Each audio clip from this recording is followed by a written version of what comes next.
तो आइए बच्चों, एक बार फिर से आपका स्वागत है। आज मैं आपको सह प्रभाविता यानी कि कोडोमिनेंस और दूसरा अपूर्ण प्रभाविता यानी कि इनकम्प्लीट डोमिनेंस समझाऊंगा। तो इन दोनों को समझाने से पहले एक बार मैं आपको पिछला याद दिला दूं। मैंने आपको जब प्रभाविता का नियम समझाया था, तो प्रभाविता के नियम में क्या था, मैंने आपको बताया था कि प्रभाविता के नियम में हम दो लक्षण लेते हैं, जिसमें एक लक्षण जो होता है वो प्रभावी होता है और दूसरा जो होता है वो अप्रभावी होता है। जैसे ये मैंने इसमें लिया था, पहला ये एक लंबा पौधा और दूसरा बौना पौधा। लंबापन जो है वो प्रभावी लक्षण था और बौनापन जो है वो अप्रभावी लक्षण था। और जब इनके बीच में क्रॉस कराया गया, क्रॉस कराने के बाद इसमें हमको क्या मिलते हैं, प्रभावी प्रथम पीढ़ी में जो है सभी प्रभावी लक्षण हमको दिखाई देते हैं। सभी प्रभावी मतलब F1 जनरेशन में जितने भी पौधे होते हैं वो सब लंबे पौधे प्राप्त होते हैं, क्योंकि लंबापन क्या है, प्रभावी लक्षण है। ठीक है, तो पहले पीढ़ी में सभी प्रभावी, सामान्यतया यही दिखाई देना चाहिए। जब भी कोई दो विभिन्न विपरीत लक्षणों वाले पौधों के बीच में क्रॉस कराया जाता है तो उसमें प्रथम पीढ़ी में जो है प्रभावी लक्षण ही सामने आता है। अब हम आते हैं कोडोमिनेंस में। कोडोमिनेंस क्या होता है? कोडोमिनेंस यानी कि आपका सह प्रभाविता। सह प्रभाविता में क्या होता है, यह है सह प्रभाविता। तो सह प्रभाविता में क्या होता है, यह मैं आपको बताऊंगा। सह प्रभाविता में क्या होता है कि यहां भी वही दो विभिन्न लक्षण लिए जाते हैं, जिसमें एक प्रभावी होता है, एक अप्रभावी होता है। लक्षण ऐसे ही लिए जाते हैं। मैंने इसमें जो लक्षण लिया है वो प्रभावी लक्षण जो है नीले फूल वाला पौधा लिया है। ठीक है, ऐसा पौधा जिसका फूल नीला है, और ये नीलापन जो है प्रभावी लक्षण है। और दूसरा लक्षण जो मैंने लिया है वो लिया है सफेद फूल वाला सफेद फूल वाला पौधा। नीले फूल को मैंने कैपिटल BB से प्रदर्शित किया है और सफेद फूल को स्मॉल bb से। अब इनके जो ट्रेड्स, इनके जो जीन्स हैं, उन जीन्स को अलग अलग करते हैं, यानी कि गैमेट जो हैं, उन गैमेट को ये कैपिटल B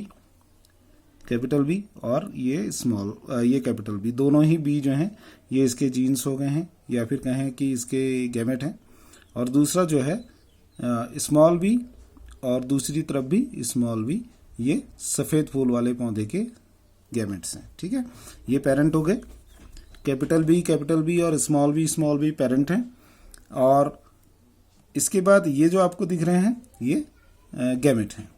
अब हम जब इनके बीच में क्रॉस कराते हैं तो क्रॉस कराते इसमें किन चीज़ों का ध्यान रखते हैं, हमको पहले इससे इन दोनों को क्रॉस कराना चाहिए, फिर इससे इन दोनों को क्रॉस कराना चाहिए। ये क्रॉस कराना आपको अच्छे तरीके से सीख लेना चाहिए। ठीक है, तो हमने जब पहले वाले का क्रॉस किया तो क्रॉस कराने में पहले जो लक्षण हमको दिखाई देना चाहिए था, हमको जनरली पहले हमें ये नीला लक्षण हमको प्रथम पीढ़ी में दिखाई देना चाहिए था। प्रथम पीढ़ी में नीले फूल वाले पौधे ही सारे पौधे हमको दिखाई देने चाहिए थे, लेकिन सह प्रभाविता में ऐसा नहीं होता है। सह का मतलब होता है साथ साथ। यहाँ पर क्या होता है, प्रथम पीढ़ी में दोनों ही लक्षण साथ साथ आ जाते हैं, यानी कि नीला और सफ़ेद दोनों लक्षण एक साथ आ जाते हैं। प्रथम पीढ़ी में जितने भी होंगे ये सब नीला और सफ़ेद पुष्प वाले लक्षण जो हैं साथ साथ आ गए। यानी कि प्रथम पीढ़ी में ऐसे पौधे प्राप्त हुए जिनके फूल जो है नीले और सफ़ेद रंग के थे। अगर इसका उदाहरण मैं आपको गायों में दूं, एक लाल गाय या एक लाल गाय और एक सफ़ेद गाय के बीच में जब क्रॉस कराएंगे तो प्रथम पीढ़ी में लाल और सफ़ेद रंग की गाय होगी। ठीक है, या एक काली गाय और सफ़ेद गाय के बीच में अगर हम लक्षण क्रॉस कराएंगे तो प्रथम पीढ़ी में ब्लैक और वाइट कलर की गायें जो हमको प्राप्त होंगी। यानी कि दोनों ही लक्षण बराबर दिखाई दिए। प्रथम जो प्रभावी लक्षण है वो भी और अप्रभावी लक्षण है वो भी, दोनों ही लक्षण जो है इसमें बराबर दिखाई दिए। ठीक है,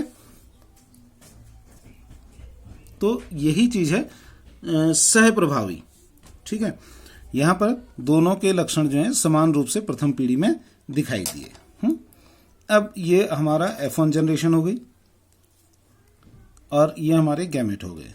ठीक है, अब जब इनके बीच में स्वसंकरण कराया जाता है, यानी प्रथम पीढ़ी के दो पौधों को लेकर इनमें जो आपस में संकरण कराया जाता है, तो क्या होता है, एक हमने लिया ये, ठीक है, और दूसरा हमने लिया ये। अब इन दोनों के बीच हम संकरण करेंगे, इसके और इसके, ठीक है। ये मैंने चेकर बोर्ड मेथड से बनाया है और आपको आसानी से समझ में आ जाएगा। इसका कैपिटल बी ले लिया और इसका भी कैपिटल बी ले लेंगे, इसका भी हमने कैपिटल बी लिया, तो दोनों का कैपिटल बी, यानी यहाँ पर क्या आना चाहिए, कैपिटल बी वाला। तो कैपिटल बी क्या होता है, नीला पौधा, कैपिटल बी नीला पौधा होगा। ये कैपिटल बी ये नीले पुष्प वाला पौधा मिला हमको एक, ठीक है। 4 होंगे तो चारों में एक जो है 25% है ना, तो 25% जो है हमको क्या मिले, नीले पुष्प वाले, शुद्ध नीला पुष्प वाला पौधा, ठीक है। दूसरा इसका स्मॉल भी आएगा, इसका भी स्मॉल भी आएगा, ठीक है। अब हमको यहां पर जो बॉक्स मिलेगा वो कैपिटल बी और स्मॉल बी वाला मिलेगा, capital B small B, capital B small B, यानी कि दो हमको जो मिल रहे हैं, ये क्या मिल रहे हैं, ये हमको दोनों ब्लू एंड व्हाइट कलर के फ्लावर वाले पौधे मिल रहे हैं। एक हमको नीले पुष्प वाला पौधा मिला, दो हमको सफेद और नीले रंग के पुष्प वाले पौधे प्राप्त हुए। अब हम ये दो का मतलब हो गया 25% ये, 25% ये, 50% जो हमको क्या मिला है, ब्लू एंड व्हाइट वाले फ्लावर वाले पौधे मिले हैं। और हमको जो तीसरी चीज यानी बाकी जो 25% है वो ये स्मॉल बी और ये स्मॉल बी, ये दोनों स्मॉल बी हैं तो व्हाइट फ्लावर है, ठीक है। तो ये व्हाइट कलर का फ्लावर वाला पौधा हमको मिलता है। तो अब हमको क्या मिला, 25% नीले पुष्प वाले पौधे, 25% व्हाइट फ्लावर वाले पौधे और 50% ब्लू एंड व्हाइट कलर वाले पौधे। तो ये यहाँ पे इनका विभाजन हो जाता है। दो हमको मिलते हैं प्योर पेरेंट की तरह और बाकी दो जो मिलते हैं वो हमको प्योर पेरेंट ना मिलकर उनके संकर प्राप्त होते हैं, ठीक है। अब इसमें अगर हम ये F2 जनरेशन है, F2 जनरेशन में हमको ये चीज़ प्राप्त हो रही है। अब हम बात करें इनकी फिनोटाइप और जीनोटाइप रेशियो की, तो इसमें फिनोटाइप और जीनोटाइप रेशियो हमको बराबर मिलते हैं। फिनोटाइप और जीनोटाइप रेशियो होता क्या है, फिनोटाइप मतलब हमको फिजिकली कैसा दिखाई दे रहा है, ठीक है। हमको किस प्रकार के फिजिकली किस रंग के फ्लावर दिख रहे हैं, एक नीला है, ये दिख रहा है एक नीला, दो ब्लू एंड व्हाइट और एक हमको व्हाइट फ्लावर दिख रहा है, ठीक है। तो 1:1 का रेशियो है दिखाई देने में। और हम जीनोटाइप की बात करें तो जीनोटाइप रेशियो भी वही चीज है। जीनोटाइप मतलब होता है कि इसमें जीन्स कैसे हैं, जैसे इसमें जीन कैपिटल बी है, इसमें जीन स्मॉल बी है और इन दोनों में जीन जो है वो कैपिटल बी स्मॉल बी है, ठीक है। तो ये जीन अलग है, ये जीन अलग है और ये दो जीन अलग हैं, यानी कि दिखाई देने में भी हमें 1:1 का रेशियो प्राप्त हो रहा है, 1:2 और 1 का रेशियो प्राप्त हो रहा है, ठीक है। तो ये जो है हमको दोनों ही फिनोटाइप यानी कि दिखाई देने में भी हमको 1:1 का ही रेशियो प्राप्त हो रहा है और इनके जीन्स को देखें तो जीन्स भी 1:1 के रेशियो में ही प्राप्त हो रहे हैं। तो इसे जीनोटाइप और फिनोटाइप रेशियो कहते हैं। तो हमको सह प्रभाविता में जीनोटाइप और फिनोटाइप रेशियो दोनों ही क्या होते हैं, सेम प्राप्त होते हैं, ठीक है। तो ये तो था आपका सह प्रभावी। दूसरा आपका आता है अपूर्ण प्रभाविता किसे कहते हैं।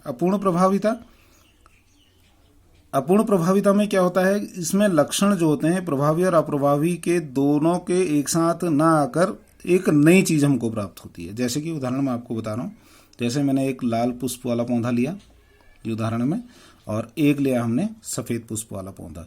यहाँ पे लाल पुष्प को मैंने रेड RR कैपिटल RR से दिखाया है और सफेद पुष्प को स्मॉल RR से दिखाया है। जब इनके बीच में हम क्रॉस कराते हैं, ये इनके जीन्स हो गए गैमेट, इधर कैपिटल R दोनों लाल के हैं और स्मॉल R दोनों आपके वाइट फ्लावर वाले के हैं। ये पेरेंट है, ठीक है।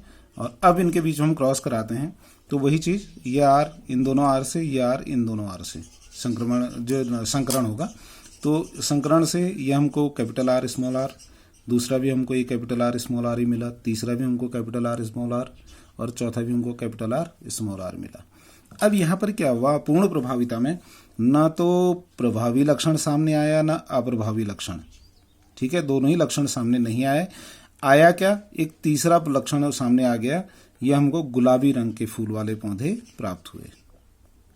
ठीक है, कोडोमिनेंस में क्या हो रहा था, सह प्रभाविता में दोनों ही लक्षण एक साथ दिखाई दे रहे थे, लेकिन यहाँ पे दोनों लक्षण भी नहीं दिखाई दे रहे हैं, ना प्रभावी ना अप्रभावी।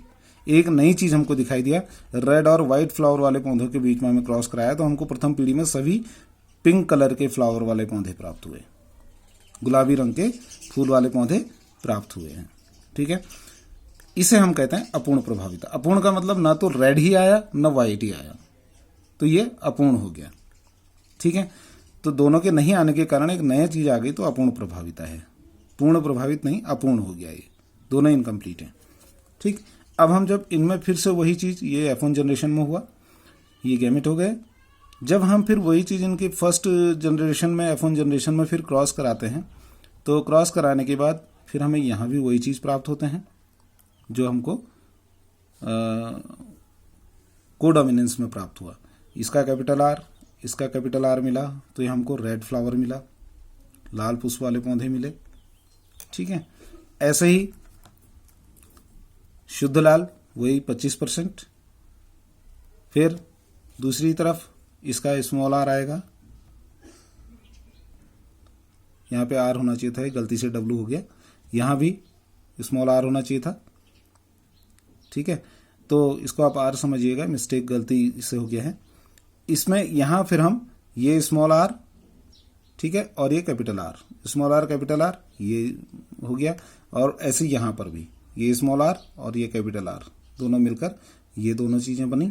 ठीक है, और उसके बाद ये आपका ये 25% हमको क्या प्राप्त हुए, गुलाबी पौधे प्राप्त हुए हैं, 25% गुलाबी पौधे, और हमको लास्ट में जो है एक पौधा जो है वो वाइट फ्लावर वाला पौधा प्राप्त हुआ, यानी कि वही रेशियो जो आया है वही 1:1 का रेशियो है। ठीक है, यानी कि हमें 25% लाल फूल वाले पौधे, 50% गुलाबी फूल वाले पौधे और 25% जो है सफेद पुष्प वाले पौधे प्राप्त हुए। इसी के साथ ये F2 जनरेशन हो गई, और यहाँ भी जीनोटाइप और फिनोटाइप रेशियो वही सेम चीज है जैसे कोडोमिनेंस में था, यानी सह प्रभावी में था। तो क्या है, 1:1 का रेशियो।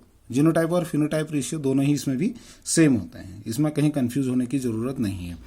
आपको क्या अंतर लगा अपूर्ण प्रभाविता और पूर्ण प्रभाविता में, सॉरी अपूर्ण प्रभाविता और सह प्रभाविता में? सह प्रभाविता का मतलब, सह का मतलब समान, सह प्रभाविता में दोनों लक्षण यहाँ प्रथम पीढ़ी में समान आ रहे थे। ठीक है, अपूर्ण प्रभाविता में न तो पहला लक्षण, न प्रभावी लक्षण सामने आया, ना अप्रभावी लक्षण, दोनों ही लक्षण सामने नहीं आए हैं, एक नई चीज सामने आ गई, तो इसे अपूर्ण प्रभाविता कहते हैं। ठीक है, तो ये पूर्ण और अपूर्ण प्रभाविता है, इसको आप याद करिएगा। अपूर्ण प्रभाविता ज्यादा इंपॉर्टेंट है, ये बहुत पूछा जाता है, तो इसको आप ध्यान में रखिएगा, समझिएगा, बहुत इंपॉर्टेंट है। आप थोड़े प्रैक्टिस टाइम आपको कुछ क्वेश्चंस भी आपके सामने होने चाहिए जिसको आप करें। निम्न लक्षणों को लेकर प्रभाविता के नियम का चित्र, आरेख और चेकरबोर्ड खींचिए।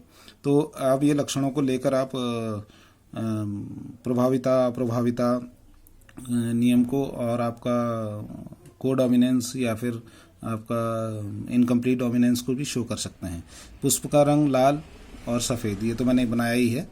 दूसरा, गोल बीज वाले पौधे और झुर्रीदार बीज वाले पौधे, ठीक है, इनके बीच में भी आप क्रॉस करा के इन चीज़ों को प्रैक्टिस कर सकते हैं। इसके अतिरिक्त इसमें जो प्रश्न है, इन प्रश्नों को आप कॉपी में कीजिएगा। मेंडल के प्रभाविता के नियम को उदाहरण सहित समझाइए। ठीक है, दूसरा प्रश्न है, अपूर्ण प्रभाविता किसे कहते हैं, चित्र आरेख से समझाइए। इंपॉर्टेंट प्रश्न है अपूर्ण प्रभाविता, मैं बार बार कह रहा हूँ आपसे, अपूर्ण प्रभाविता बहुत इंपॉर्टेंट है। अपूर्ण प्रभाविता की खोज जो है वो कार्ल कॉरेंस ने की थी 1903 में। ठीक है, तो ये आपको पता होना चाहिए। और अपूर्ण प्रभाविता का जो एग्जाम्पल में देखे गए हैं पौधे, वो देखा गया है मिराबिलिस जलापा, यानी गुलाबांस कहते हैं, और दूसरा आपका स्नैप ड्रैगन देखा गया। ठीक है, तो ये इसके अतिरिक्त एंटीरैंडम मेजस प्लांट जो है वो देखा गया इसमें अपूर्ण प्रभाविता में। तो इनको अपूर्ण प्रभाविता ज़्यादा इंपॉर्टेंट है, आप इसको ज़रूर पढ़िएगा, याद कीजिएगा। ठीक है। कार्ल कॉरेंस ने इसकी खोज की थी 1903 में, इसको याद रखिएगा। और तीसरा प्रश्न है सह प्रभाविता को चित्र आरेख से समझाइए। तो ये प्रश्न हैं जिनके उत्तर आपने लिखने हैं और इनको पढ़िएगा, याद करिएगा और समझिएगा सही तरीके से। Thank you.